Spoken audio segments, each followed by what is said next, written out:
Hey folks, hope you guys are having a great Friday. It's time for the Fantasy Livewrite. I didn't get to stream on Wednesday for the regular stream. Taking my family to the zoo with all the animals. So we're going to stream today. Turn down that music just a bit. Someone on YouTube asked about novellas. This is a very open-ended thing. It's like thoughts on novellas. There's lots of thoughts.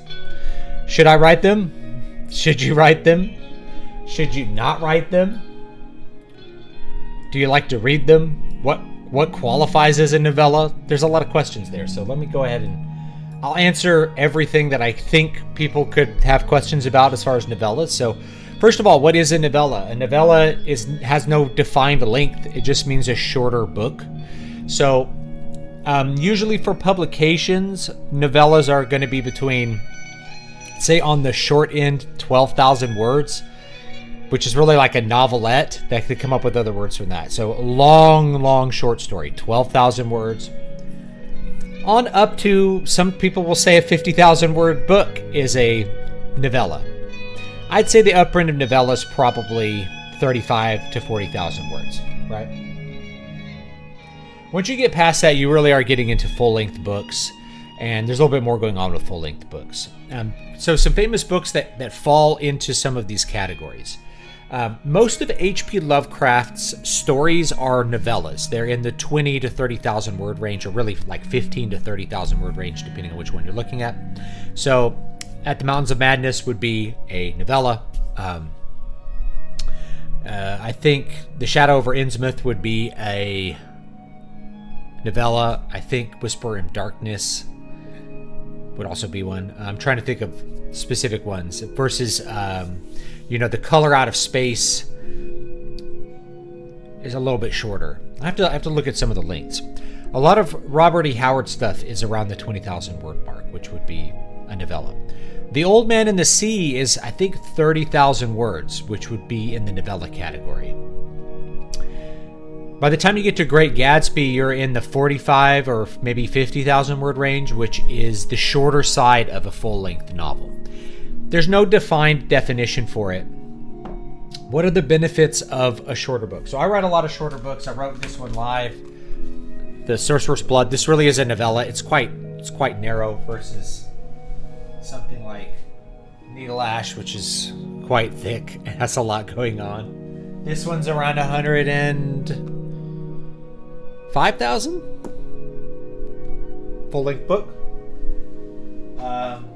This one's around 15,000. Okay, so you're in the shorter end of the novella category. I write a lot of books around the 20,000 to 30,000 word mark because you can read them in about 2 hours. So in terms of reading time, a novella puts you in the same kind of category as it would be to watch a movie.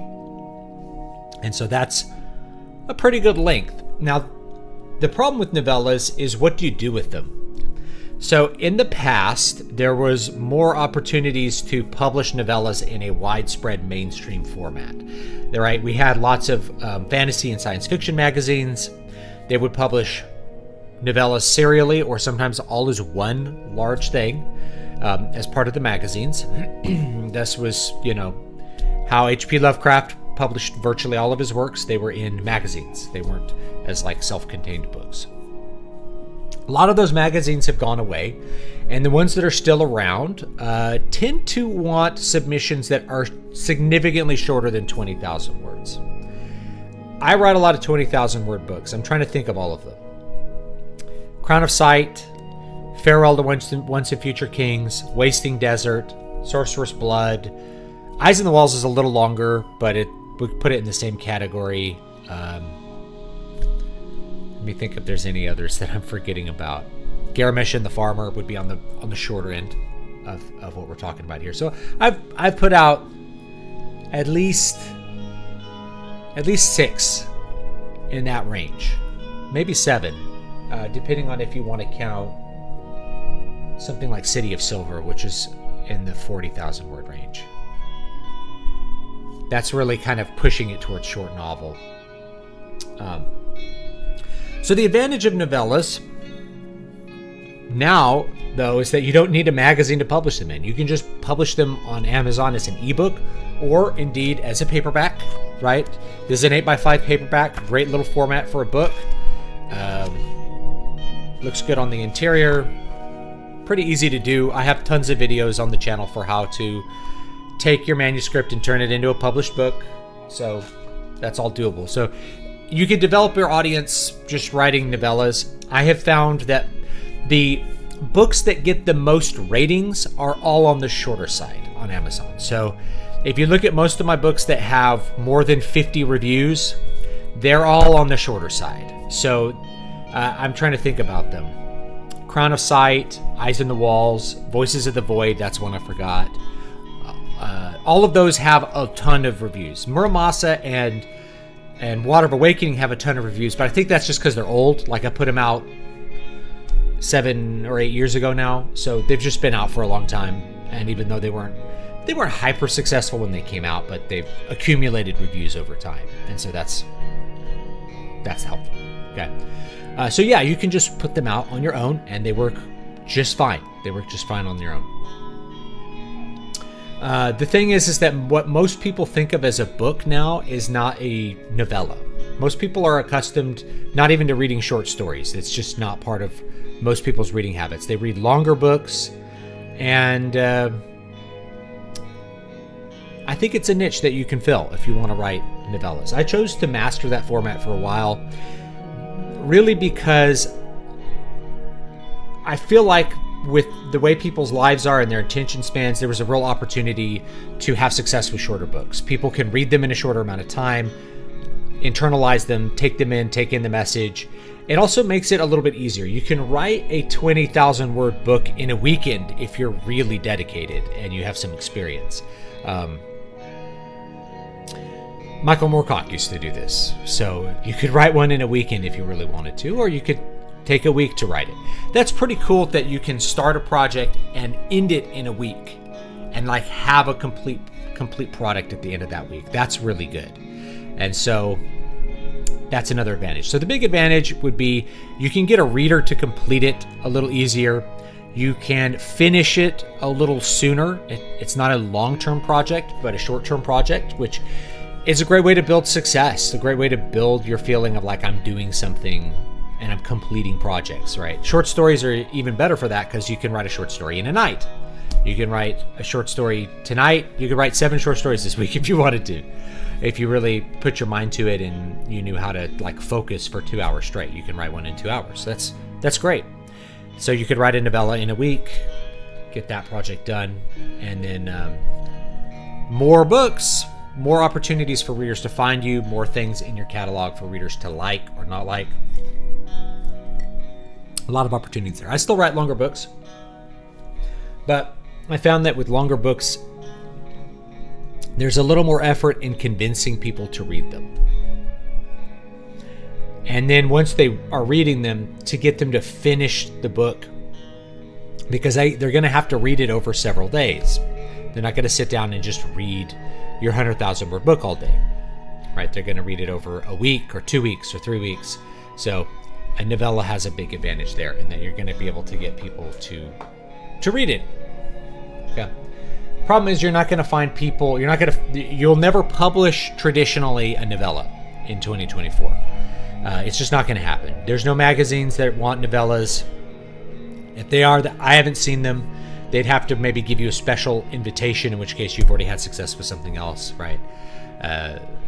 And you're not going to publish a novella as like a wide stream, as like a mainstream book. No publisher will touch it. They want 100,000 word books, maybe longer for fantasy novels. It used to be 60,000 words was how long you wanted like a mainstream book, and that's grown over the years. For whatever reason, they want longer books. Couldn't tell you why. I don't think they necessarily do better, but maybe the market has just started to prefer longer books. They're just out of the habit of reading shorter, more easily digestible and more action-packed stories. I've recently developed an interest in trying to write later in life. Are there any books I should be reading in order to become a better writer? Yes, you should read my book, Keys to Prolific Creativity. Other than that, it's all practice. I don't know where Keys to Prolific Creativity is.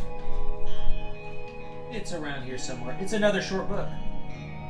not a novella, but I kept it short. Oh, that's Wasting Desert. Man, I've written a lot of crap. I don't have a copy handy. Whatever. You can get it on Amazon. I'll link it right now. Keys to Prolific Creativity. This is just about establishing your creative process and a bunch of tips that will help you to... It almost has 100 ratings, so if you haven't reviewed it, here you go. Here's a link. Review the book. So you also get it free with my Patreon. I'll link the Patreon. So it's part of the Patreon membership. You also get... I'm going to write a book live. You'll get copies of that if anybody wants that. You get the manuscript to read for that, and I'll also link Substack. You can also see them on Substack if you want to. Okay. I usually have a new Substack article every week, every Thursday. That's when I usually do it. Thanks. I'm a teacher, begun reading more, and want to try my hand at writing. Yeah, go for it. So I'll just tell you the secret to being a writer, depending on how you want to define success. But let's define success as being able to complete books and publish them. It takes working on that goal. So it takes practice. It takes time spent writing. And so that's really what this book is about. People have asked me, when's the Storycraft book coming out? Well, if I come out with it, I'll come out with it. I kind of work on bits of it as I feel inspired or honestly don't have anything else to work on. That's when I'm doing the Storycraft stuff. Because the truth is, the story writing techniques that I talk about on the channel or anywhere else are inferior to your work habits. You don't need to worry about any of that crap, to be honest. You just need to worry about your work habits more than anything. More than anything else, it's all about work habits. So that's what Keys to Prolific Creativity is about. Is schedule your time, figure out your priorities, set your goals, how to set manageable goals, how to avoid the pitfalls that most people fall into that stop them from completing their projects, like being a perfectionist, which is honestly, most people are not perfectionists. They're just afraid of other people negatively judging them. They're like, what if someone gives it a 1-star review? Well, guess what? Someone's going to give your book a 1-star review. You're going to have to live with that, okay? And 1-star reviews can actually have a pretty negative impact on marketing a book, but they shouldn't have a big impact on your spirit because you're going to have a bunch of 5-star reviews of people like, wow, this is the story that I wanted, and that's good. So that's it. Do it every day. I just came out with a video, set a word count goal. That's the best advice I can give to a newbie is set a word count goal. Say, I am going to write 500 words a day until the book is done. Now you can plan the book. That's good, right? Outline the book, figure out what you're going to write about, and hopefully know how it's going to end if you're writing fiction. Know the ending at the very least. Set a word count goal. Start with 500 words. If you're just not used to writing fiction, write 500 words a day. And schedule time to do that. So say I'm going to work at 6 and I'm going to work until I have 500 words done. And then as you get better, as you get better at this, that 500 words will grow to 1,000, which is 2 single space pages times New Roman, half-inch indents. 2 pages. You just got to do 2 pages a day. That's 1,000 words. Doing that every day, that's 365,000 words a year. That's 3 full-length novels every year. Now, why do most people not accomplish that? Oh, there's many reasons, but the main one is they're not doing the work, okay?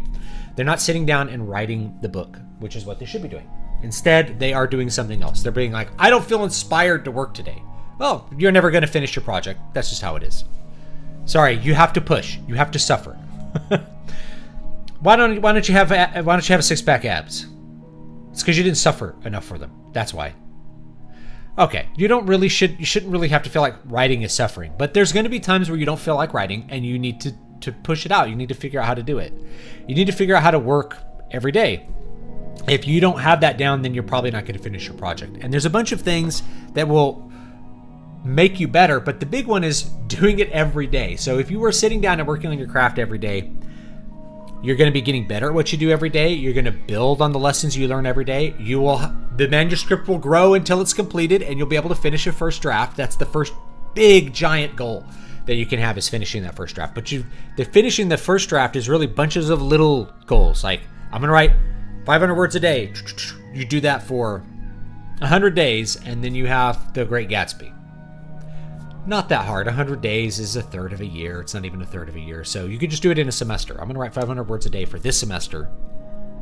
I'm going to see what happens. Okay. There's a bunch of bad beliefs that people have. I see them in the comments whenever I come out with the thing that's like, this is how you actually accomplish your work. They're like, I don't want to do that. Okay, that's cool. You'll never finish anything. That's fine. No one knows who you are now, and they won't know who you are in the future. Okay, do the work, right? You can start saying, oh, this is bullshit or something after you've done a bunch of work. It's like people, I don't sit around. It's the same thing with guitar practice, right? People are like, I don't feel inspired to like play guitar today. It's like, okay, you're not going to be prepared for the recital.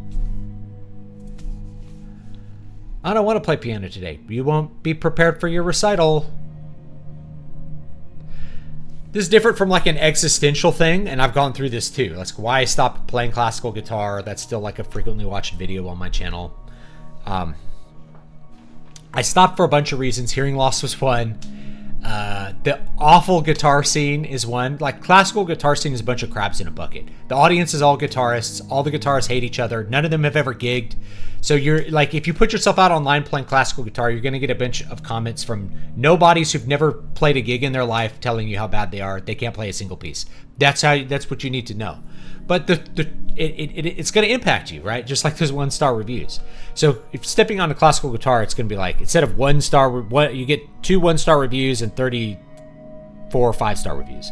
It'd be like you get 30 1-star reviews and 2 5-star reviews, and then if you're actually like me, it'd be like, well, I gigged 4 nights a week. I'm going to go make some money doing this, while you are saying that I don't know why anyone likes Elliot Fisk's play. Elliot Fisk sucks.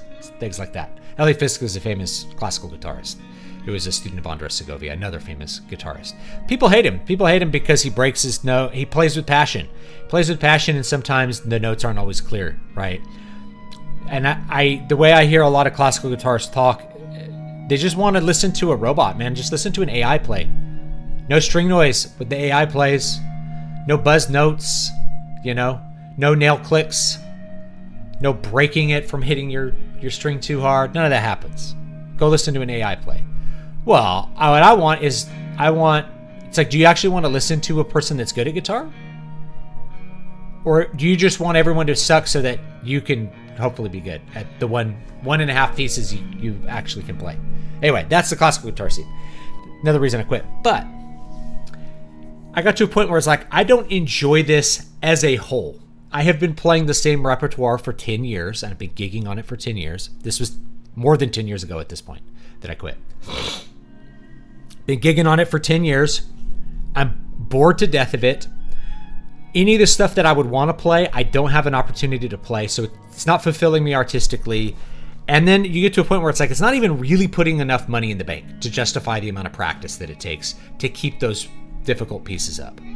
And I kind of figured out audiences just really liked easy pieces. So it would be easier to just play a bunch of easy stuff because people like it better. And then I'm going to take up writing, and that's what I did. So I was like, I'm going to switch to something else I care about. Because when you finish a book, the book is finished. You don't have to get bored of a book you already wrote because you already wrote it. So that's the thing that you have to think about. Like, if you have an existential dislike of what you're doing, that's different from I don't feel like doing it today. A lot of times you're going to run into I don't feel like doing it today. Okay, yeah, you need to habituate this. It's like going to the gym. Oh man, I don't feel like going to the gym today. Great, you'll never be strong and look good. Sorry. It's like someone telling Arnold Schwarzenegger. I saw this. This was a comment on this latest video. I'll go ahead and read it. Actually, this was kind of funny because I did a little experiment. Let me check the chat real quick before I go on. David, have you considered narrating all your books and putting them on Audible? A lot of them are. A lot of them are on Audible. On Honestly prefer audiobooks, and I love your voice. I've listened to Keys many times because your voice is so soothing. I really appreciate it. So some of them are, but as a business decision, it's not the best business decision. And it only really makes sense if I narrate them. So I would like to do that. I would like to do more of that. But when I'm looking at how I'm going to spend my time, economically, audiobooks are a really poor use of my time. I'm not going to say I'm never going to do them, but they're lower on the scale than a lot of other stuff that I could do. So yes, Keys to Prolific Creativity, that audiobook is pretty popular. It's my most popular audiobook. I have other audiobooks. They're not as popular, even if the book is popular.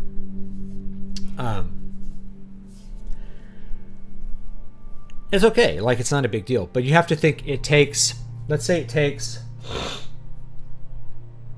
the completed book is 10 hours. Let's say it's 10 hours, right? Because if I'm going to do a longer book, it's at least 10 hours. It'd be 10 or 15 hours, maybe longer, like 20 hours, right? But let's just say it's 10 hours. It takes a lot longer than 10 hours to record that. You're going to at least double the time, 20 hours. You have to set up your audio in a certain way to get the right sound. And Audible has some really obtuse and bizarre standards for their audio that will actually make it sound worse if you are not trying to game it a little bit. They have like a signal to noise ratio thing that you could actually not pass it on you have to do an opening chapter that's like Water of Awakening by David V. Stewart, read by the author, or one that says The End. And you'll have to put huge amounts of compression on it because it's just 2 words. So there's no noise floor. Like, the noise floor on it's all messed up because it's only 2 words. So like, it's not loud enough because all they do is just average the total amount of sound that's in it, which is not how you perceive sound at all. But anyway, you do things like that. So it takes a bunch of effort to do. And then how much are you going to sell based on that effort? So if it takes 20 hours to record that, and I need to get paid for those 20 hours. Let's say I'm a broke as a joke guy, and I'd like to make $10 an hour. And it takes 20 hours to produce the audiobook. So now I really need to make $200 off that audiobook. It's actually very difficult to sell $200 worth of audiobooks, even though they're a higher priced thing. I can say that, like, the Eyes on the Walls audiobook, as popular as that book is, it took like 2 years for me to be able to feel like I made money recording that audiobook. Right? That's a long time.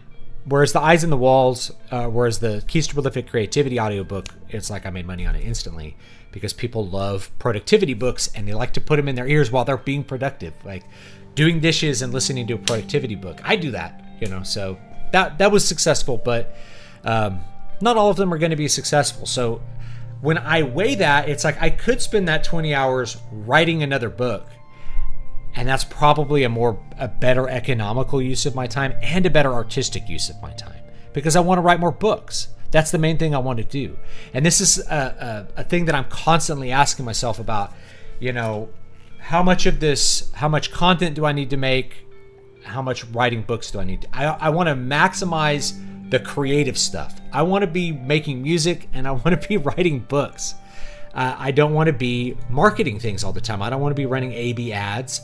Yeah, maybe you have to do it, but it's like it's a terrible and shallow and annoying form of work. So I would love to farm that off to someone else, but nobody's good at it. So it's like I end up having to do it myself.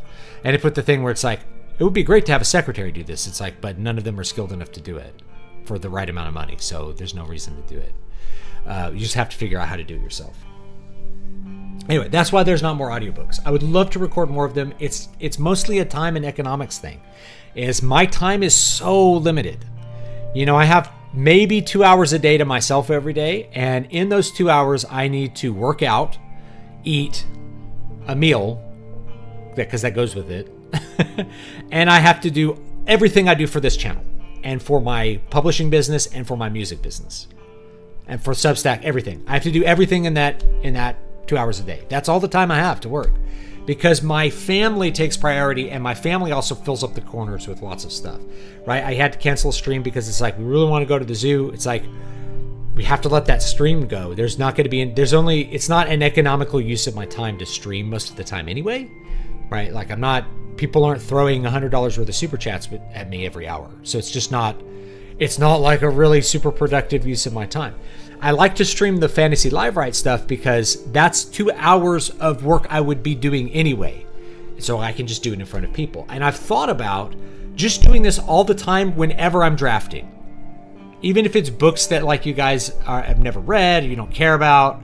It's just like, oh yeah, I'll just stream me editing this book and how I go about editing it and just show you the sausage of like, here's this book I wrote and I'm going to come out with these hopefully soon, right? I have King Leper. I'm still sitting on it. I'm really sorry. I just need to figure out cover stuff for it and I just need to publish it.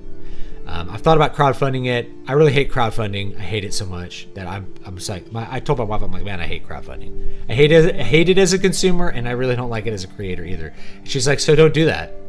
I'm like, well, that's an easy response to that, isn't it? It's just like, you don't like that business style, so just don't do that. Just do something else. Just publish it normally and tell everyone to go buy it on Amazon. Yeah, you pay Amazon 30%, but you're going to pay Kickstarter a bunch of money too. So just, you don't have to do it the way other people do it. The thing I like about selling on Amazon is I just don't have to fulfill anything. People can rate it. That's the thing that's missing with like Kickstarters is the social proof. The social proof is how many people have already bought into the campaign, but we haven't seen the product yet. It's just, I hate it as a consumer. I don't want to like pre-order books through Kickstarter. I just don't like that. It feels bad to me. And there, too many people just don't deliver on their thing. They don't deliver on their product. There's a select few people that I really trust, and I've had them on the show. It's like Brian, and I've had Matt Krotz on the show, and I've had like John on the show, and all those guys you pretty much guarantee they're going to fulfill their crowdfund, but other people are like, I just don't trust you. And I don't trust you to have my info to ship something, because we had guys like Ethan Van Sciver who would dox people that had bought books from him. If they said something bad about his books, he would publish their address because he had it. So there was a couple of instances of that. It's like, I don't trust a stranger to just have my address to send me something. A lot of cases too. Whereas Amazon already has my address. The author doesn't need my address for Amazon to send me a book. I would rather just buy it off Amazon most times. That's just my feelings on that, right? Nothing, not casting shade on anyone necessarily in particular, but it's just not a thing that I like as a consumer. Hope everyone's doing well. We had a great week. I had a really fun week. I had a really good week. What if you constantly receive negative feedback when you're practicing and working on something from a teacher professional that begins to adversely affect your passion for the art? That is a great question. That's an awesome question. It'll kill you, dude. It'll kill the passion that you have if you're constantly receiving negative feedback. So I watched this video. I guess I'll just react to it.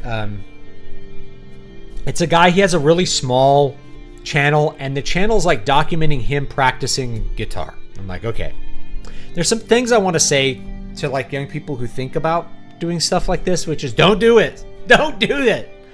Okay. When it comes to sharing something like classical guitar in 2024, you should only share perfection. And nothing else should ever come out. You shouldn't show yourself practicing. I would because I don't give a shit. Right? And I have the improv channel, which that's what you're hearing the music from. And I'll link it real quick. It's got a whopping 238 subscribers, which is a lot. It's hard to get 200 people to give a crap about what you're doing. So yeah, the constant negative feedback will kill you, dude. It'll kill you. So 20 years ago, when I was learning classical guitar, really longer than that at this point, we had a tight group of friends, and those friends, we lifted each other up. Okay? The feedback was not negative, like you suck, you need to do this, but like lifting people up, like pointing like this, I think you need to work on this measure, would go with other things, right? Like, okay, and by lifting up, it's more than just feedback. People think of feedback as like how you grow, but it's really having people around you that are doing the same thing and trying to achieve similar goals that'll lift you up. We went and we practiced every morning at 6 a.m. for 2 hours. We just did technique. Now, I would never do this now because I have a different perspective on this, but that 2 hours of technique really helped me to develop technique. But also there was like a brotherhood of this where it's like all the guitar players, we're all meeting in this big room and we're all going to practice technique together. Even though we suck, we're going to like bring each other up higher and higher and higher and higher and higher and higher. We're gonna build each other up with this experience. We're not going to drag each other down. And so that really, it built a lot of confidence. It built a lot of passion. People were excited to practice. They were excited to get to their literature.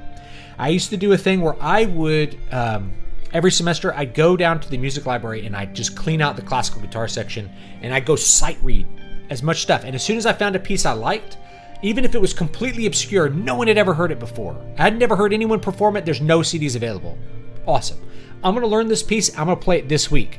Because we had these student concerts called convocation concerts. I'm like, boom, I'd sign up for convocation and I would do one every single week. I would do a new piece of music every single week. And so I had that defined goal, a hard goal. I had a deadline to figure out that piece, and that deadline was coming up. It was next Thursday, and I got to have it good because I'm going to perform it for other people. And I did that for like several years, and it made me good. I got good at what I was doing. It was a great way to approach it. And it's nerve-wracking, especially the first time you do it because you're worried about people judging you. I remember I had a terrible performance in front of Angel Romero, of all people.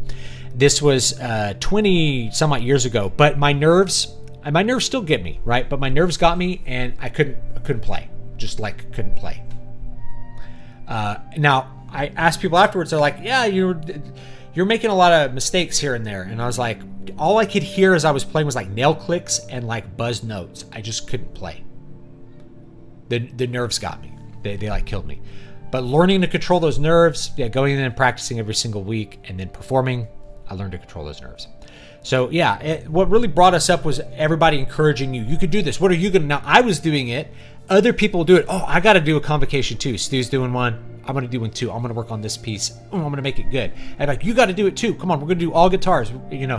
Pulling everybody in, bringing them forward with my vision of everybody doing this, everybody kicking ass and playing a concert every week. We're going to have guitar players every single week in these concerts. It's like, we're not going to hide it in the shadows hoping that we get it perfect. No, you have a deadline. You needs to be good now. Now, do you play perfectly? No. And anyone who's gigged a sufficient amount of time or played enough concerts know that you always want to do something better, right? You never have that perfect concert. It just doesn't happen. But people who are students and they're sitting alone in their little room playing their 1 or 2 pieces of classical guitar music for the semester, worried about all the notes and going online and telling someone that they suck so that they feel better about how bad they suck, it's like, you got to get away from that. And God bless us, we did not have social media back in 2001. So no social media between, 2001, 2005 when I was doing this. What a blessing. Because there would be a tendency to be like, I got to make a YouTube video and see if anyone wants to watch it. And I can tell you too, like I go and I see people play unbelievably, amazingly well on YouTube, and their video gets 75 views. They're professional. They have like a teaching position at a major university. I watch their video. They play perfectly beautiful, passionate music. 80 views, right? Whereas the video of some dude playing garbage gets like 10,000 views. It's just it's all messed up. But yeah, it'll kill you. So you got to get away from that, and you have to structure your creative output and your growth so that you are growing and that you are passionate about getting to that next step. Part of development is knowing that, like, I have an idea to make the next thing better. I have an idea to do something exciting and creative for the next project that I'm going to do. And that will really drive you forward, right? So yeah, the negative feedback, constant negative feedback will affect you. And as a teacher, you have to be careful about what kind of feedback you want to give to students. So I always pick one thing that I know will improve what they're doing, one or two things, and that I know they can do to improve it. And especially if they can do it a little bit during the lesson. It's like, okay, here's where I think you're having some trouble, is these measures, and here's why you're having trouble with it. Let's do these things to fix that. And then over the next week, you'll do that, and it'll be 100 times better. And the student leaves going like, oh, okay, I have something manageable I can do, I can focus on, I can fix, and it can be better. And I'm capable of making it better. But because that criticism and that feedback is focused on something very specific and very changeable, they don't feel like their whole performance was worthless, right? If you say, oh man, it needs a lot of work, you don't know what the fuck you're doing, that doesn't help anyone, right? You have to be like, you have to stop. Okay, this is where we need to focus. This idea. That makes perfect sense. We're talking about audiobooks here. You telling your stories is what makes them so immersive. I would honestly be disappointed if you were not the narrator, so that all makes sense. Yeah, it's nothing against, it's not that I don't want to make audiobooks, it's just you have to kind of pick and choose your battles, and it's like right now I really want to write more stuff versus make more audiobooks. But I think audiobooks might be coming back in a big way. So that's the other thing. The other reason I stopped doing them was in 2020, what happened to the audiobook market? Crashed. So I had spent time making audiobooks, and then all of a sudden they're not selling at all, right? Making the entire effort worthless. So the other option would be to hire someone to narrate it. Well, then you have to know how much sales you're going to get. Or you can try to split royalties with someone with ACX. Always a bad idea, because option one, you're splitting royalties with them on sales that are terrible, which means they're way underpaid. You basically employed them as slave labor, which is not ethical, and I wouldn't ever do that to someone. Like, there might be someone that's like, I really want to do Al Shafalda as an audiobook. I'm like, I'm not going to hire you because I'll never be able to pay you what you're worth. Or I'm doing this out of charity and just giving you money for something that's not going to sell. It's not, Al Shafalda is an amazing book. It's not a book most people are going to like. This is for like diehards. This is for people who want something really different out of the fantasy space. They want a tragedy. They want a style that's really different from my normal things. They want something that is both very classic and ancient, something more like Lord Dunsany, and also something that's really modern and weird.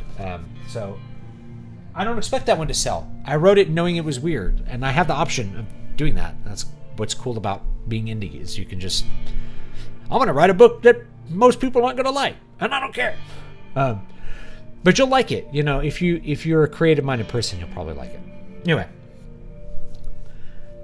kind of going through all that. It's just, that's what it is. It's like, to get to it, I have to kind of clear more things off. I got to finish a lot of the books that I have hanging over my head that aren't published, that need revision, that are like half written. I got to clear all these out. And my goal is to like really clear out the amount of books I have undone by like the new year. And then I'll know what to do with them after that, you know. Yeah.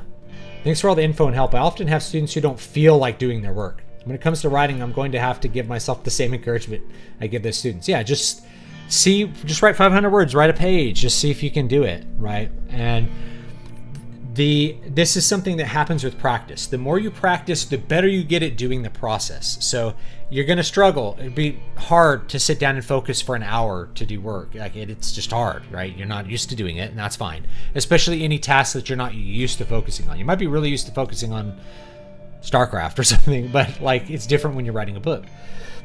The next time you get down to it, you get into that headspace quicker. So you get into that focused deep space more quickly, and you're therefore able to accomplish your goal more quickly or reach past it. Instead of 500 words, you're able to get to 1,000. Each time you practice, not only are you have an easier time getting into that space, the work that you're doing gets better because it's more natural. You have a flow. You're building all those neural pathways. You're stretching your creative spirit each time you do it, so it becomes easier and easier and easier and better and better and better. So there's this idea that like quality and quantity, no. Quality and quantity pretty much always go together, right? There's not I'm going to write 500 good words and you're going to write 2,000 words of crap. It doesn't work that way. The guy who writes 2,000 words is going to write 2,000 better words than the guy who can only write 500. it sounds weird, but it's really true, is that the quantity and quantity just go together when it comes to like productivity in the arts. That's not to say that you should like try to schlock out garbage. Like you're actually trying to make it good, right? You're not just like writing stream of consciousness BS. But they go together. So the more that you're able to write, the more often you write, and the more that you write, the easier it gets to write, and the better the writing gets. So you'll go from writing 500 words of it's bad to writing 2,000 words of it's pretty good. Brian Niemeyer, who's often in the chat or on the channel, he says you got 1 million words. You have 1 million words of suck to get out of your system. That's a lot. But if you think about a word count goal, let's say you're writing 2,000 words a day. You know, how fast are you going to get to that 1 million words? Less than 2 years of effort. 2 years of effort's not that much time. When you think about it on long time scales, meaning at the end of 2 years, you're going to be at like a professional level of quality of writing versus 4 years of creative writing instruction at a university. So just do the practice, get the suck out, and you get better each time. And each time you go back and read your stuff, and I go back and I read my stuff from 10 years ago that I'm trying to edit to put out now. The Moonsong books, I'm doing the next 3 of those. And you're like, man, I sucked. And then sometimes I'm reading stuff, I'm like, man, I didn't suck. This is some good stuff. There's a lot of good stuff in here. So each time that I pushed, and back then I'm reading a part where I was forcing myself to write 10,000 words a day for a while because I had all day off for a couple days. In fact, what I did when I was in El Segundo was, because I didn't have a full-time teaching job, I was a substitute teacher. And if I didn't have a job for the day, I would just write all day long. I'd write, and every time I wrote 1,000 words, I could get up and do something. So every 1,000 words, I got a break. I could get up, I could have a piece of candy, or I could eat a snack, or I could just go. And now smartphones weren't as big then, so I don't know. I didn't really like pull out my smartphone, but I'm going to look at Twitter. But I would go, open up a browser window and watch something for a few minutes, whatever it was going to be. And I was able to do that. And that quantity, that intense focus didn't yield crap. It actually yielded a lot of good stuff, and it made me so much better in such a short amount of time. I couldn't imagine I would be where I was if I wasn't doing that level of work when I had the opportunity to do it. Now I don't have the opportunity to write 10,000 words a day. I just don't. My family life, and I wouldn't trade it. Like I wouldn't trade my wife and my kids for anything, right? I have way more fun with my son than anything I could do, right? So I don't have that opportunity. But if you have that opportunity, you should take it. And if you don't, that's great. That's fine. Just write every day. Just do it every day, and you will make just tremendous gains.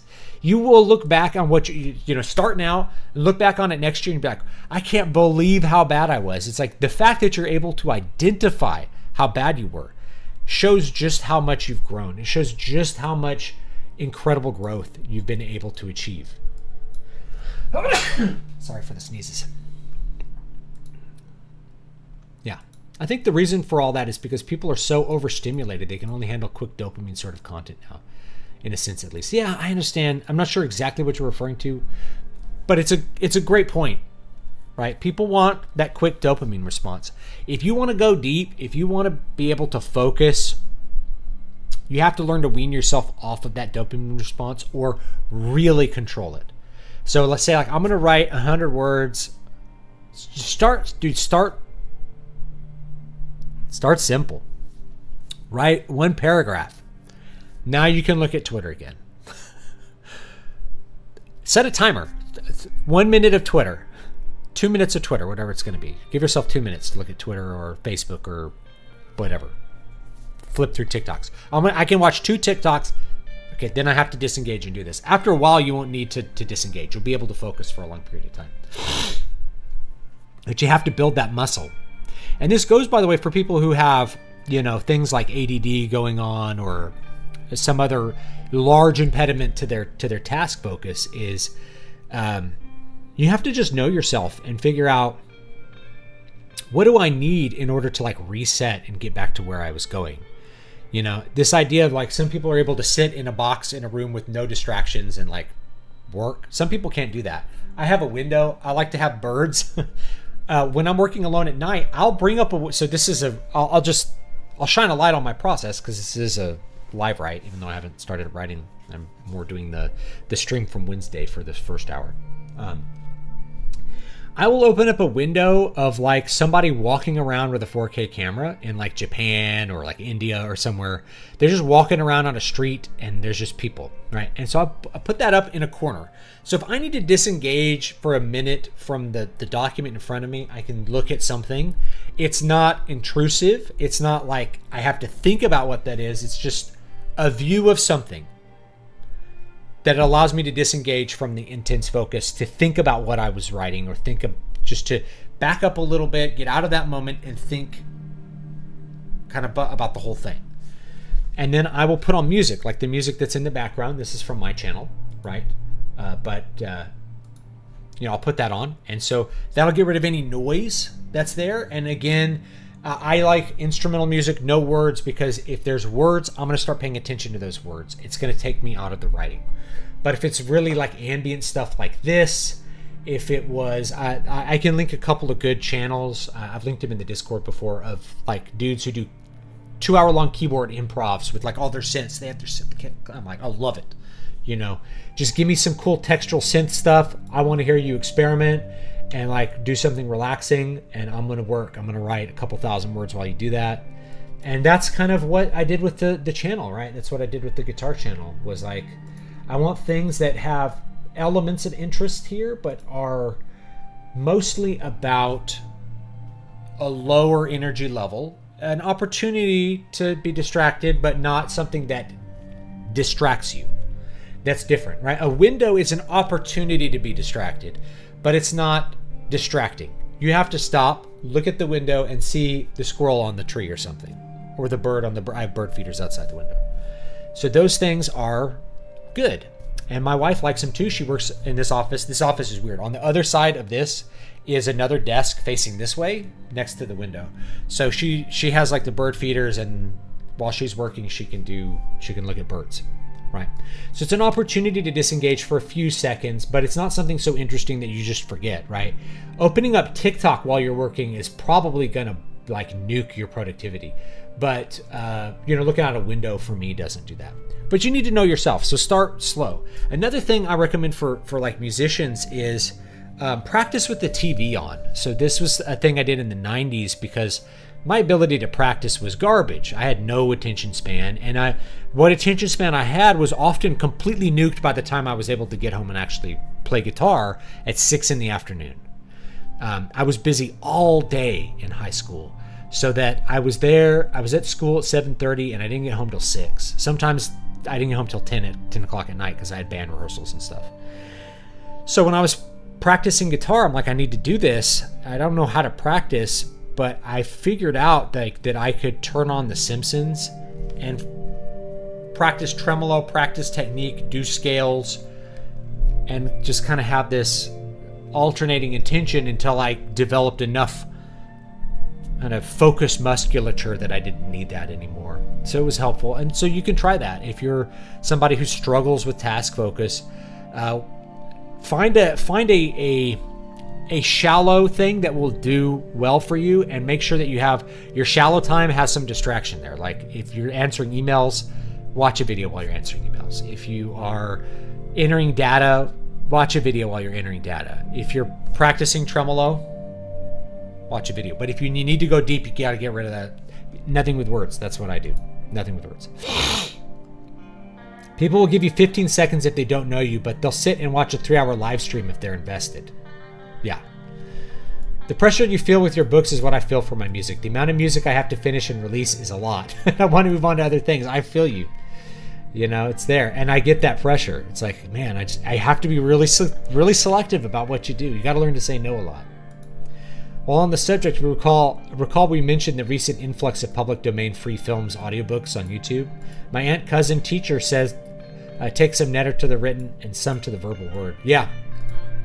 So yeah, there's a lot of public domain stuff that you can look at on YouTube, which is free. And man, we have so many free entertainment options now. I watched what movie did I watch? Orson Welles was in it. And it took place around the time of Niccolo Machiavelli. It was pretty cool. I was like, I can't believe I could just watch this awesome movie for free. Yeah. So, okay. Are you cheating yourself by listening to audiobooks instead of reading? I believe it's a different experience. I do believe it's a different experience. I read, my eyes jump around on the page, I go back and forth. Reading a book to me is a very different experience than listening to an audiobook. I listen to audiobooks, I listen to videos, I listen to lectures. I love listening to things. I love listening to informational content while I'm like doing the dishes or vacuuming or something. But reading a book, 20 years later, nothing replaces having a book, opening it up, and my eyes reading the words. It's not the same experience if I'm not doing that. All right, let's do a little bit of the Livewrite. Let me see if I can find it. Oh. Save that. Guitar lore, I need to publish this. I didn't publish this week. I wrote a cool thing on guitar lore. Let's get Prince of Twilight open here. Title, Prince of Twilight. I don't know if that's a title I'm going to keep or if I'm going to come up with a cooler title. I'm actually going to slide this. Oops. Slide this over a bit here.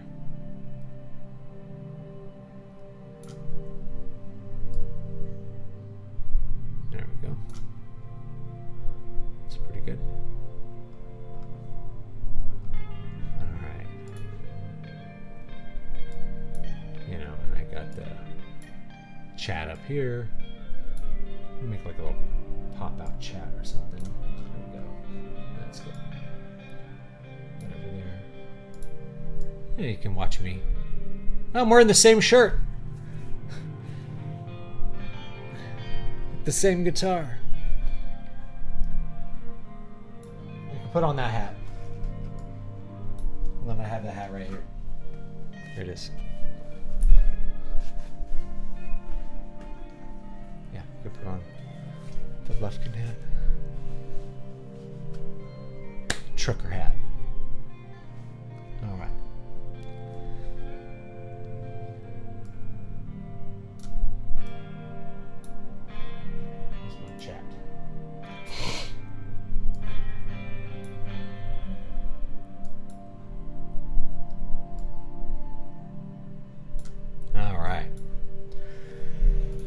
Okay, these are my reading glasses.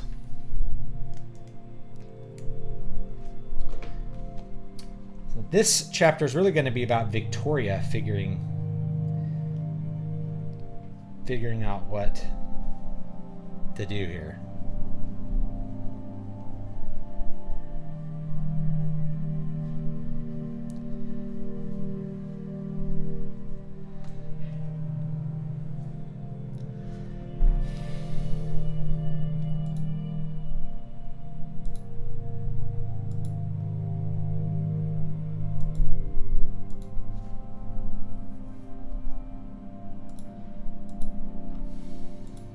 All right.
Audiobooks can sometimes be incredible in their own right. A couple that spring to mind: Brave New World, read by Michael York. Dune with a full theatrical cast and his Dark Materials, which was interesting as it was Philip Pullman, the author, narrating, but the dialogue was full cast. Interesting. Yeah, there's a really good Dracula audiobook that's for free, that you can get for free, that I would recommend.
You want an AI narrator? You can already do that through Amazon. I haven't done it.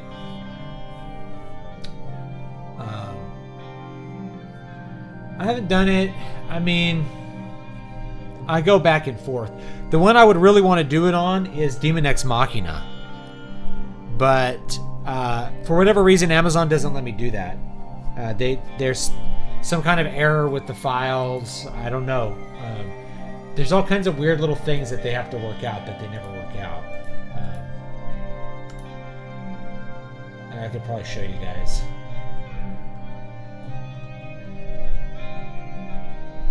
Oh no! Now it hasn't.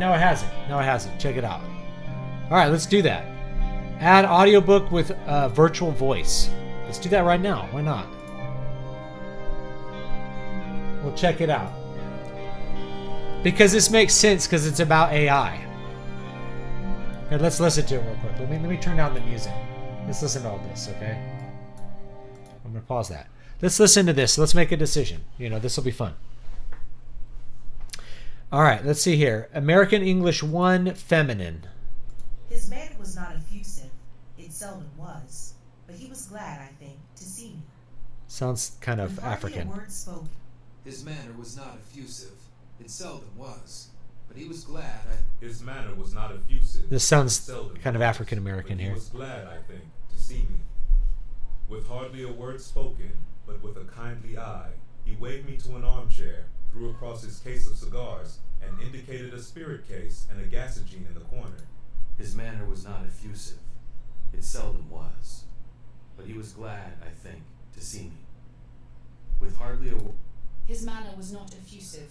It seldom was. But he was glad, I think, to see me. His manner was not effusive. It seldom was. This is like But vocal he was fry. glad, I think, to see me. But it's written in first With person. hardly a Where word is it? spoken, but with a kindly eye, he waved me to an armchair, threw across There we his go. case of cigars, and indicated a spirit case and a gasogene in the corner. So we need a masculine Then he voice. stood before the fire and looked me over. His manner was not effusive. It seldom was. But he was glad, I I think. think this is the only His good manner option was here. not effusive. It seldom was. But he was glad, I think, to see me. With hardly a word Yeah, so spoken, we could do it on this one. This it wasn't letting me do it for a long time. he waved me to an armchair, threw The heck across is my his chat? case of cigars, There it is. and indicated a spirit case and a gasogene in the corner. Yeah. Then he stood before the fire and looked me over in his singular introspective. Can I change any of this stuff?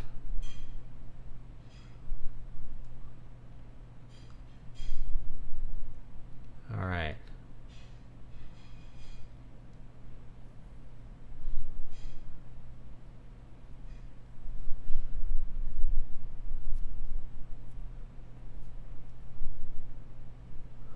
Okay.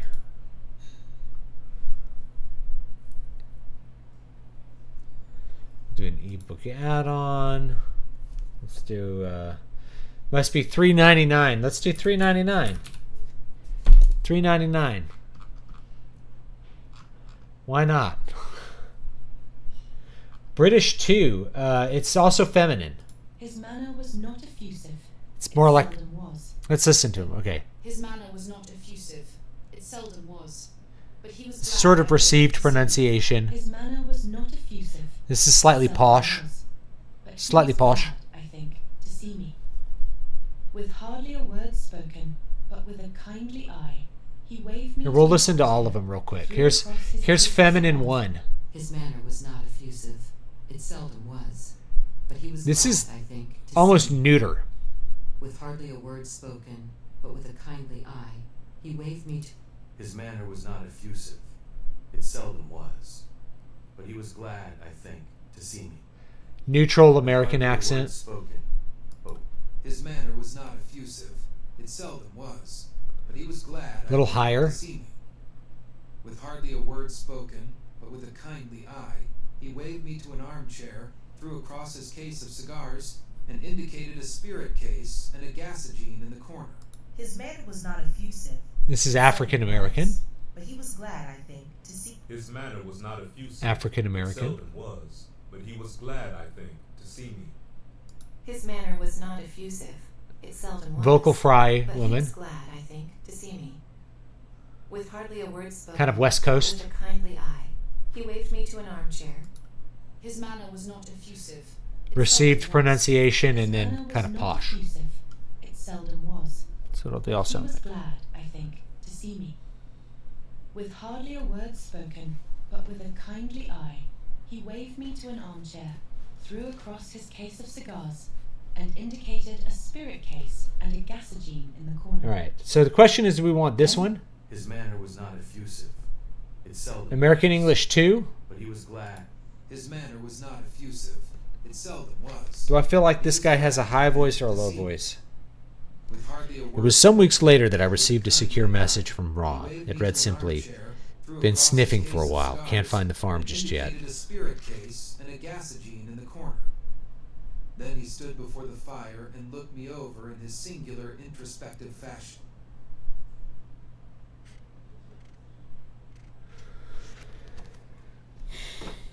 All right. I think I like the lower voice. His manner was not effusive. It seldom was. But he was glad, I think, to see me. All With right. hardly a word spoken, but with a kindly eye, he waved me to an armchair, threw across his case of Let's figure out what cigars, this next part and is. indicated a spirit case. All right, sorry. I should have turned that up really loud.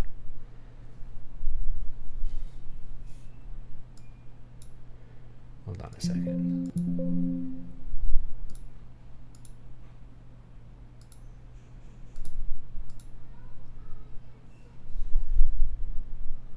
Audible Virtual Voice Studio.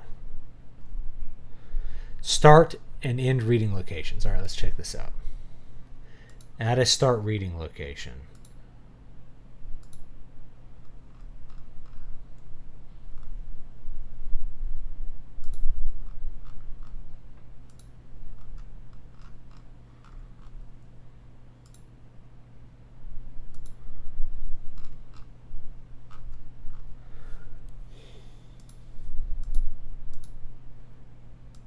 All right.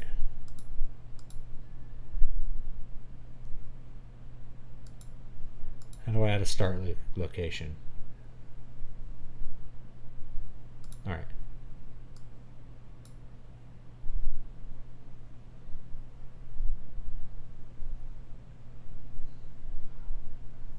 All right, I got to figure out how to do this. I've never done this.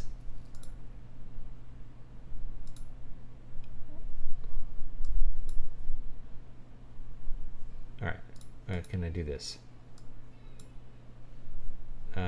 Maybe they do the prelude automatically.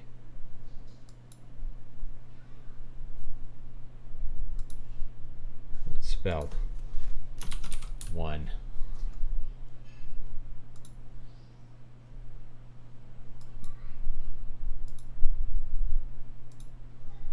All right.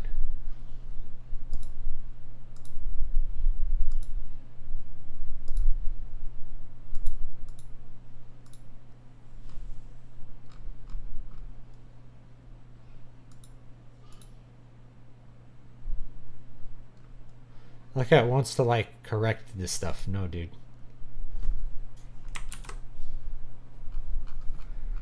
I didn't want that.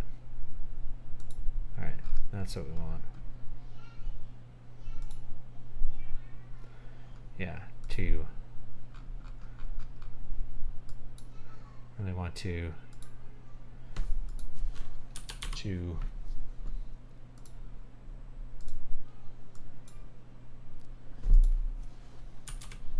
Should be said 3. Can I preview it?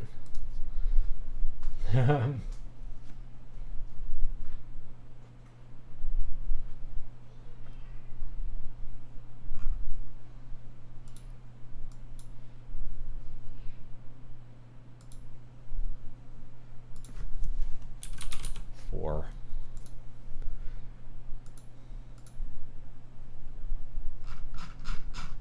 Why can't I select 13? What's wrong with 13? I guess I can't start.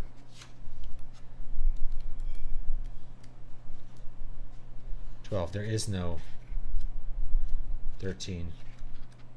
Is there? Contents. Is the contents wrong? There shouldn't be a. Is there a 13 in this? Check these contents. 1393. There's a 13. Okay, making sure that's not wrong.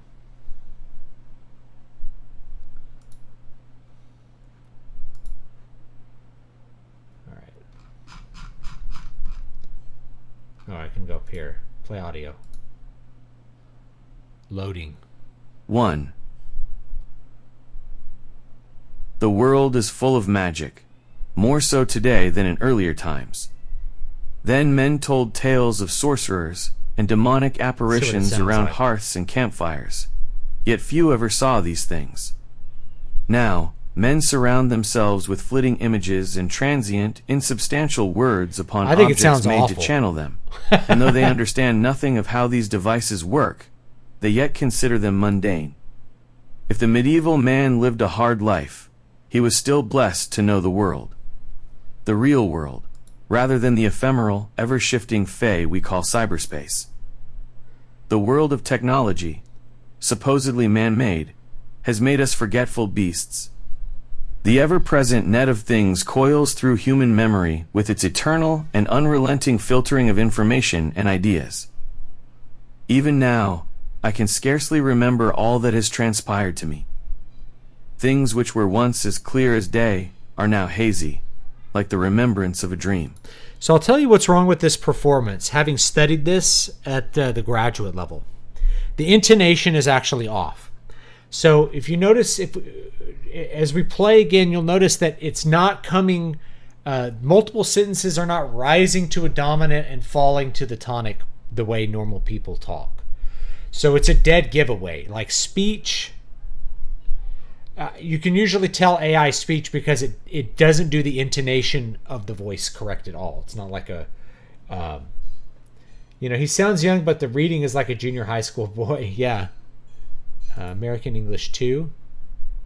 His manner was not effusive. Let's try that one. All right.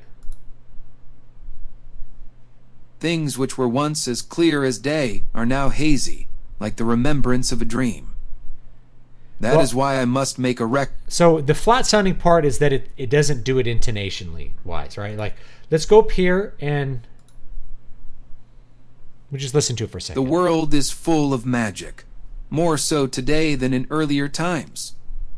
Then men told tales of sorcerers earlier times, and demonic right? That's the wrong apparitions intonation. around hearths and campfires, yet few ever saw. So here's how I would say it.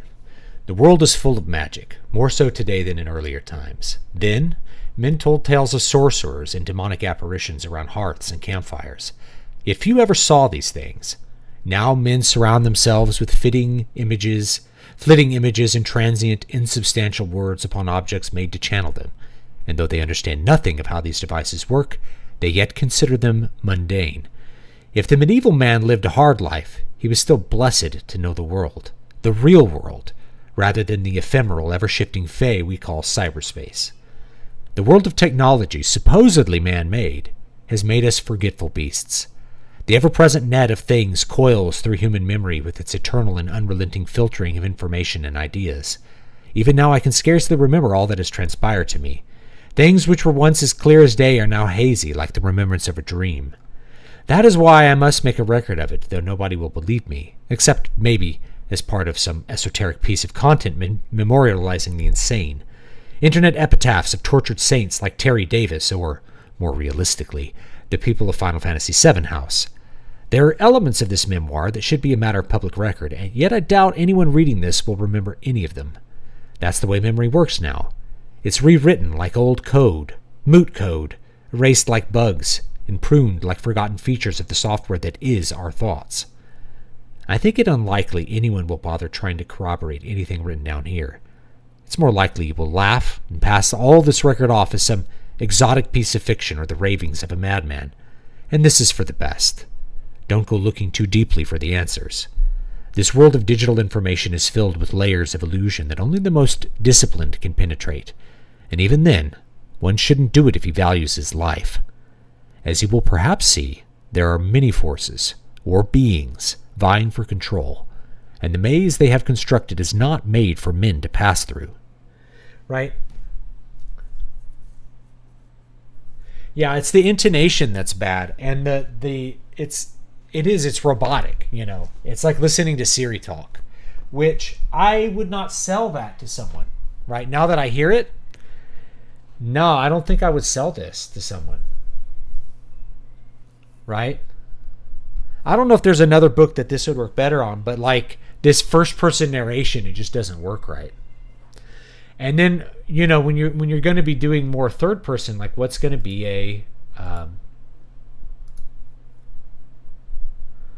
It was almost August when I saw Rob again. He showed up at my house in a white panel van.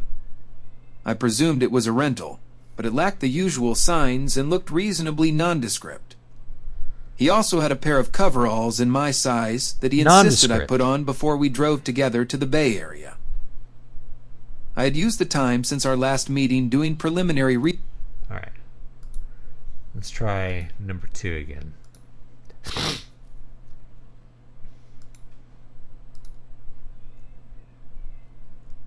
I had used the time since our last meeting doing preliminary research into what had been my original idea for my sabbatical, an archaeological survey of mythical art in the Americas.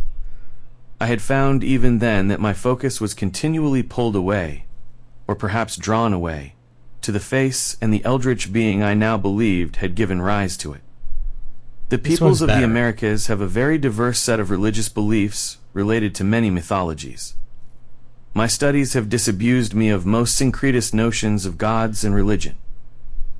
Adversarial or devilish figures are common in religious systems, but Loki and Lucifer are certainly not the same, nor are Hell and Hades, at least to the people who believed in them.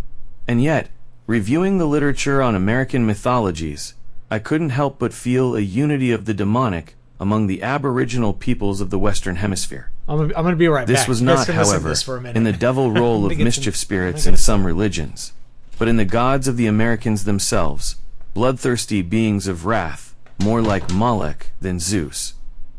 This was particularly true in Mesoamerica, where torturous human sacrifices to strengthen the gods were a part of daily life. The art associated with these beings was also disconcerting. They wore gross and distorted human faces in their idols, like the AI face, a mockery of man rather than an imitation of him. I could not help but feel they hated the body, as they demanded not only its destruction, but its desecration. The skin removed and worn by priests and warriors, the heart removed, the head severed and put on display, the limbs given to be eaten by other men, and children tortured to tears so that the earth would be wet with water rather than just blood. Truly, Moloch was tame compared to this pantheon of Mexican demons. Right. And so my nerves were even more frayed when Robert rang my doorbell. I don't like the results. My initial reaction before I even went to the door was to retrieve my .357 revolver and prepare to defend myself. My .357 revolver. If this seems extreme, you must understand that at that time and place, nobody rang doorbells, not even delivery drivers. While the rest of the world had moved on from the plague insanity of 2020, California was still deep in its own sacrificial frenzy, even in the more rustic areas, far from metropolitan pseudo-liberals. I peeked quickly out my window, saw the crows looking at me for a moment, then caught sight of Robert. After I let him in and gave him a quick apology, he handed me the coveralls and suggested I put them over my regular attire, shorts and a t-shirt. On the long drive to San Jose, he filled me in on his plan. "We're going to just walk into their building and steal their files?" I said. Rob's face was focused on the road, his eyes unreadable behind his sunglasses. "More or less. Remember that I said the human element is always the weakest link?" "Yes. Where did you get this idea?" "A long time ago, at Cuesta College, I think. a $100,000 concert piano was stolen. You know how the thieves did it?" "Got a key from somebody who worked there?" I said. "Nope. 2 guys walked in, announced they were the piano movers, and asked where Yeah, that's how I do it. 2 guys walked in, announced they were the piano movers, and asked where the 12-foot grand was. A professor told them. Then they backed the truck up to the concert hall, packed it up, and drove away with it while the faculty waved them off. Nobody bothered to check if the piano was being moved, or to where then. Colleges are trash can bureaucracies. You know that. Nobody talks to anybody else about what needs doing or what is doing or who is doing it. People just act independently and assume everyone else is doing the same. Somebody must have authorized the piano to be moved, because why else would there be piano movers? Well, Silicon Valley is much of the same. Most employees don't have a good idea of what their job even is. You could probably lay off 70% of any company there and lose no productivity. Hell, it might increase. Elon actually did that with Twitter.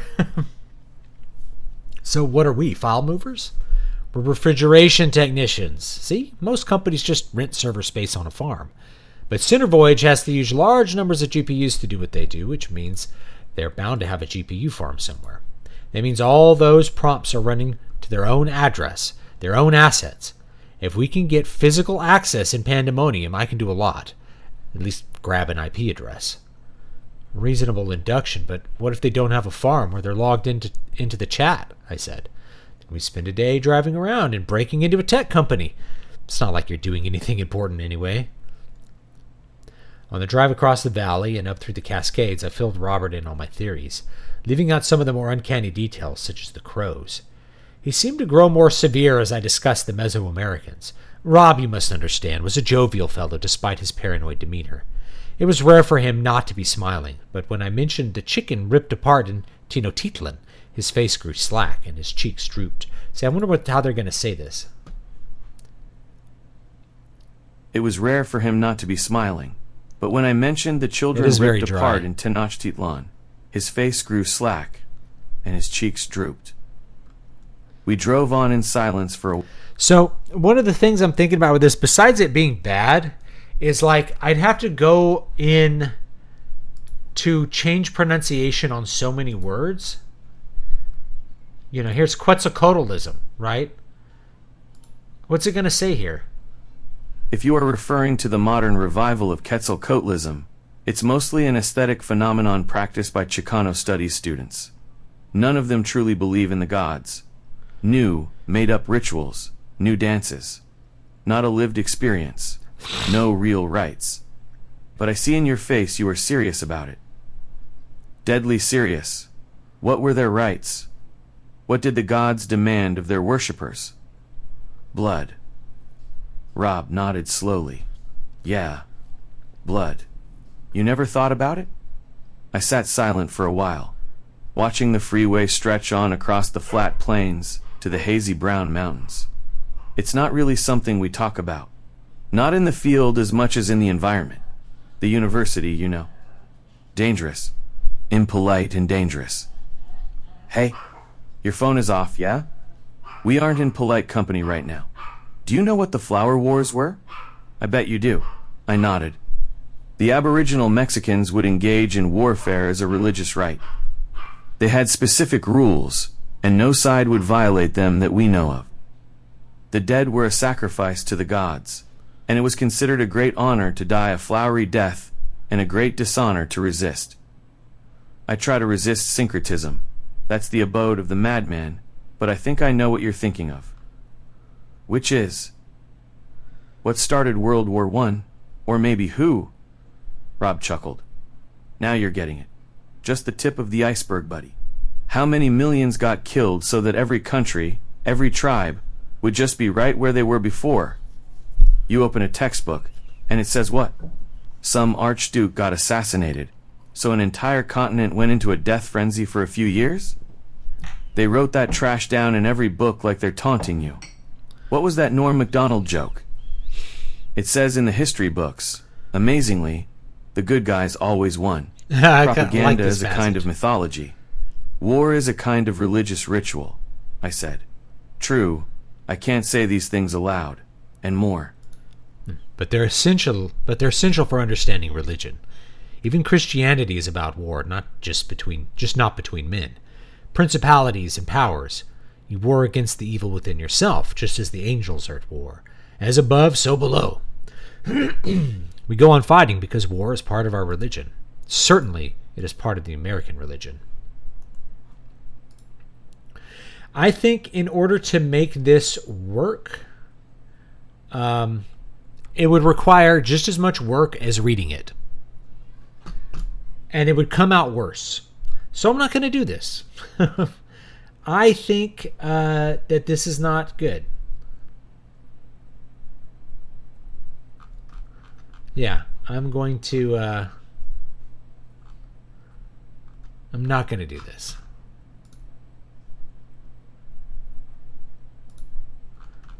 And we're going to go back here.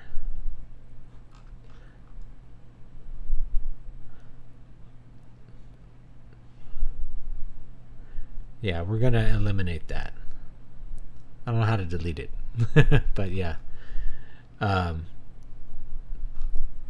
I think it just sucks, man. It just sucks. It's not good enough. It's not good enough.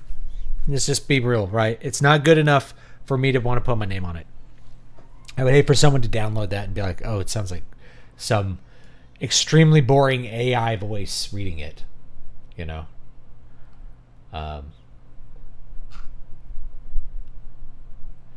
You're human. It makes all the natural nonlinear differences in volume, accenting, punctuation. These just barely ever deviate from a flat sine wave on the oscilloscope. Yeah. The other thing is each sentence, like, it doesn't end on the correct final or the correct dominant the way that you speak. When you speak in perfect intervals, and you actually speak in a key. And so if the voice is not following those pitches correctly, it sounds very unnatural.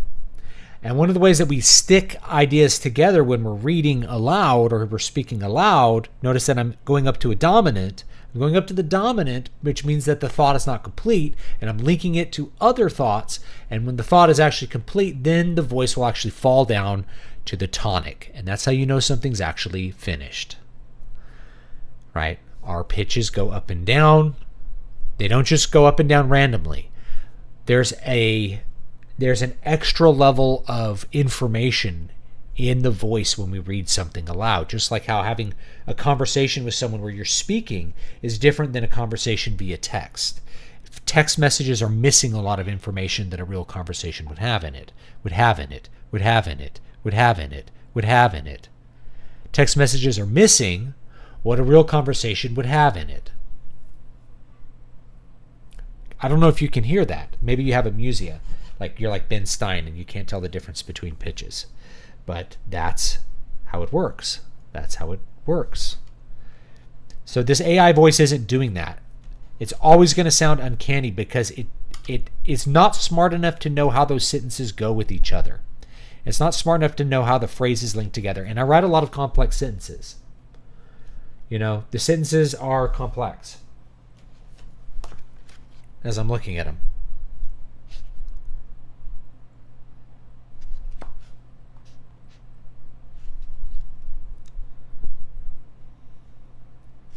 I realized that there, in those dry lands, not so different from Middlebury, a certain familiarity with the chaotic divine persisted while the rest of the world moved on to a sterile rationalization of everything.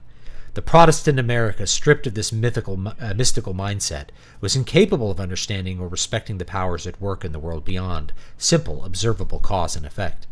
There was a kind of practical atheism to the Enlightenment, and I had swam in the cold rivers of its thought my whole life. So to stick those ideas together, even with pitch information, requires an actual intelligence, not just a voice, not just Siri reading something to you, not just like the Google voice reading something to you, which is what this sounds like. It's just not good enough for prime time. It's nowhere near good enough for me to do that. Notice this one isn't eligible because there is an audiobook for that one, right? You can get the Garamesh Farmer audiobook. It's the first one I did as an experiment to learn the process of how to do it. I would love to have done more audiobooks over my writing career, but especially in 2020, like the motivation to do it just kind of fell out. It's like I don't really want to make these audiobooks. It's a lot of work for not a lot of reward. You know? So there's that. Wasting Desert, Sorcerer's Blood, Voices of the Void. These are all short books at the top here. This one isn't published. I showed you guys how to set something up. Should I publish this book? It's on Kindle Vela, but no one is reading it there. So I really want to pull it off of Kindle Vela. and put it on Amazon. I haven't put a book out on Amazon since Sorcerer's Blood, so I could do one. I could just do that one if people want it. But I kind of want to like actually launch it, and then I don't have the next 2 books in the series ready to go, so I also want to write those and get those going, and that's why it's not out. That's why Bright Children's not out. I gotta wait a little bit on that one. This is like deep lore of my fantasy universe, by the way, like super deep lore. Pretty cool stuff. Yeah, let me find the Kindle Vela one. I'll link it for you guys. Bright Children, Bright Children. Put it out quite a while ago. 2021. Put it out 3 years ago, man.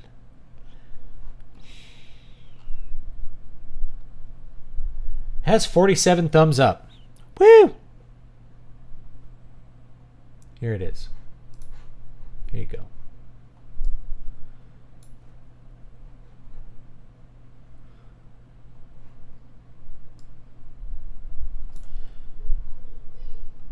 Yeah, here it is.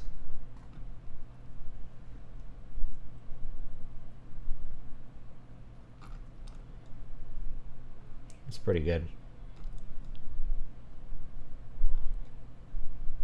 I'll link it. People who want to, you can read it. Read it early if you want, or not. You can just wait on it, and I'll have the full book. Maybe I'll do it, and then that'll like light a fire under my ass to get the other 2 out. We'll see.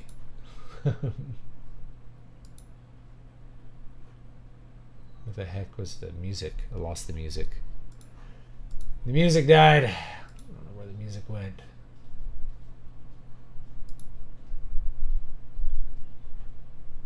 Ramble. There it is. Boom. Okay. Let's go back to drafting our stuff. I'm not going to do the AI voice. It's too shitty. It's not good enough. I would feel bad selling that to a person, so I'm not going to do it.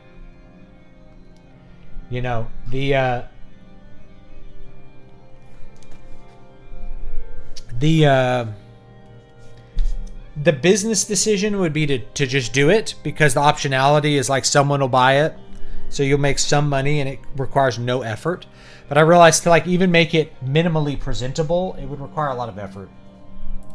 So much effort that I would rather just record it myself, and maybe I'll do that. Maybe I'll just like take a day and do Demon Ex Machina in like one day. Just like blast through it. Printed in Coppell, Texas.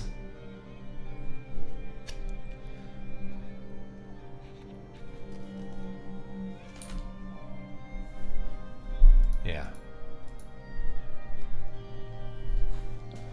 All right, here we are. We got a few more minutes. Got about 8 more minutes.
11:55. We got about 5 more minutes. All right.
Not sure if she asked this.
Val the Mafia Boss. His first Eternal Dream book earlier this week.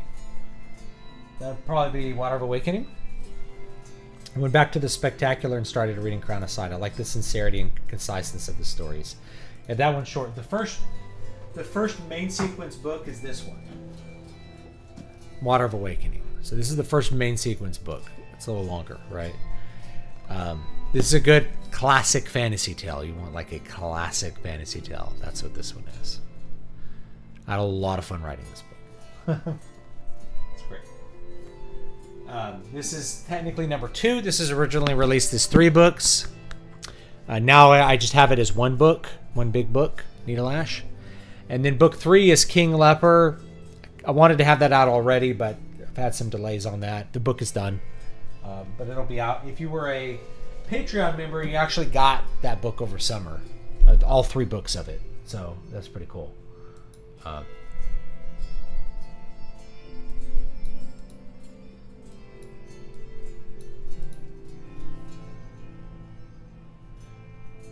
wonder if there's any hope for the salvation. Oh, okay, this is another one. There's a lot of stuff here. Don't know if this is answered in the present books, but I wonder if Deruso's association with the Unbinder nullified his Oathstone with Anti-Moro and thus allowed Nomandal to escape being cursed. So Nomandal is not cursed. He basically escapes from that because all the oaths are unbound. So he goes off and we meet some of his ancestors or some of his descendants in the later books. It's revealed in King Leper. I'll just tell you that his granddaughter is actually Feralinda, who's an elf you meet in Water of Awakening. Right? That's his granddaughter. I hope Deruso's spirit is freed. I wonder if there's any hope for the salvation restoration of man in the setting. Sounds like there's an Armageddon going to happen in the future, possible reincarnation. So yeah, the Armageddon's like super far in the future. I don't know how long it'll take for me to get to that. But yeah, there's like a big climax I have planned, final battle kind of thing, that will essentially end the world and its nature in the way that we think about it. No hint that the Dreamer will save anyone. The Dreamer... So how the Dreamer saves people or doesn't save people is kind of obscure, right? The Dreamer is the god who created all concepts. And so it's the people that are, in a very literal sense, making the world that they live in. They make their own world. And the gods are kind of golden men. They're not in nature super different. They're just a higher level of being. But they're not God in the same way that God is God. So in the way that it's like, how does God intervene? It's somewhat obscured, and even in our modern world, right? There's lots of things that happen. But the main idea is like, we make a house. We dream up this idea of a house, and we build a house, and we live in it. And it's man-made. It's man thought up. We're just taking that to the next level, which is like man actually dreams up the mountain too, not the concept of mountains. And so in this book that I'm writing here, we're in this Fey realm where concepts are more pure. They are what they are. We're looking at the world as it was created to be originally before the fall. And there's a fall of man that occurs in my universe through the gods. It's the gods that cause the fall, and mankind falls along with that because the world falls as the gods fall. And the world is restored by basically repairing the relationship between people and the Dreamer and the concepts, the earliest realm. So basically going back to the origins of the world. That's how it's repaired. But that also unmakes things because the world is not static, right? The world is always changing. But as you get into deeper lore stuff like the Moonsong series and the next 4 books that'll come out, it's more, as time goes on, things become more mundane, they become more fixed, the world is less magical, things don't change anymore. And as things don't change, the world is actually dying. So even by Water of Awakening, the world has actually is actually on this edge where it's tipping over into the mundane. Magic starts to go away. The ability to remake things and have that kind of eternal vitality of the origin gets decreased with each generation. Just like you have a descent from golden men to silver men to iron men. That's all in the books as well. So it's all there, but that's kind of like meta stuff. That's not, it's not the focus of the stories. The stories are more about what's happening, what character's doing what and what does he care about. It's about the plot. So the meta stuff, I think, I'm glad you like it, if you like it. It's to keep things interesting across many books and to put things in a context of everybody's doing something that is a consequence of the fall, or is repairing the fall, or is deepening the fall. And that's where things are going at the end. Until at the end of time, there's either a destruction or a restoration. And those are the two options. We'll see what happens. Yeah. So the Armageddon in the far future, the resurrection for like elvish people, there's not really a resurrection so much as a return, because they don't experience death the same way. They're closer to the golden man. For human beings, the resurrection is more like a return of the body and soul. It's like a Christian resurrection. Some different things to think about. I'm not sure exactly how I'll execute that final part at the end, but maybe I'll get to it. Maybe I'll die before I get to it. Who knows? Because that's kind of the nature of what we do here. Is you do what you can, but your time on Earth is limited, and then the dream passes on to other people who make the world in their image. They make the world according to how they want the world to be. They forge their relationships according to how they dream up how they should be. They make things according to their own ideas. And the ideas of the past start to decay and start to fall away, and they fall into ruins. Our castles fall into ruins eventually. Eventually, these tall buildings we build will crumble to dust, and they'll be replaced by new ideas that someone else thinks up. Anyway, I'm out of time. I'm actually out of time for the week. I didn't get as much writing done as I want, so I may do another stream over the weekend. We'll see what I have time for. I got to do like a trick or treat thing. With like the... Anyway, I got to do some stuff over the weekend. But we'll see what we can do, because I enjoy writing live. Hopefully you guys figured out what Victoria's doing here. She's going to have a little bit of an adventure. And she's going to do some interesting stuff. Manipulating some people. Using her powers of manipulation.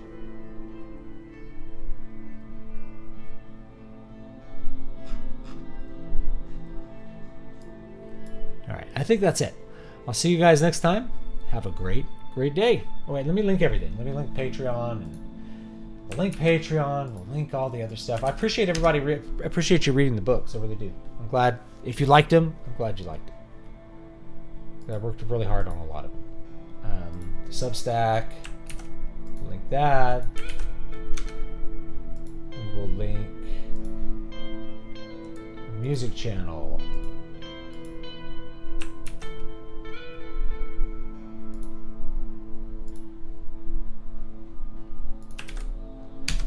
And I appreciate everybody hanging out with me for a little while. Great stuff. Imagine you align some main characters as representative players within the different concepts of the Dreamer in conflict and alliance with. Yeah. So, if we're talking about the evil faction, it's really just, there's a necessity. I won't call it a necessity, but there's an effect to evil. That's why Dirgesh is the unbinder. To undo things so that new things can get made. But that role gets perverted in the fall so that it becomes a role of chaos rather than one of rebirth, right? Rather than things being unmade so that new things can be made, things are destroyed out of spite. And that's the twisting of this natural process into something which is wicked and evil. But it's necessary. Otherwise, we're still in stasis unless there's something that motivates us to change, something that affects us, that causes us to move. I don't know. That's all deep philosophy underpinning it. But that's the big idea, is that you don't want to think just order and chaos, but rather what is set what is made and then what gets unmade into its respective parts so that new things can get made. And in the world of magic, it's all about how the concepts interact with each other. So the pure world is like the conceptual world. That's what the world starts as. Things aren't fixed, right? There's no, this is the tree that I thought up. It's that the trees are trees. They're as trees as you're going to get. The people are as themselves as you're going to get. And they can make new things out of that. They can conjure up temples. They can conjure up houses that they dream up. Like the concepts become reality without a barrier for us to do that. Just like we have a big process to make a house out of the things that are natural in our world. It's like that, but on just the concept realm. And through the fall, we get separated from that so that we no longer can make rocks into whatever shape. We have to shape them with tools. We have to do things in a physical way rather than a conceptual way, pointing towards the concept, but never reaching it again. And that eventually has to be corrected. We have to have a return to God. So you go away from God, and eventually we need to return to God. You have to eliminate a lot of those barriers that are there. And there's a kind of like a far-flung storyline where like the gods are basically conspiring against the Creator because they don't want what they've created and what they've established to be destroyed. Because the nature of the final state is that you don't have attachments, right? You create things because they're good to create, and the things endure because they're good, and you don't have an attachment to them simply because you made it, but rather it's simply directed towards the good. That's further off. But thanks for hanging out with me, guys. I'll see you all next time. Have a great day.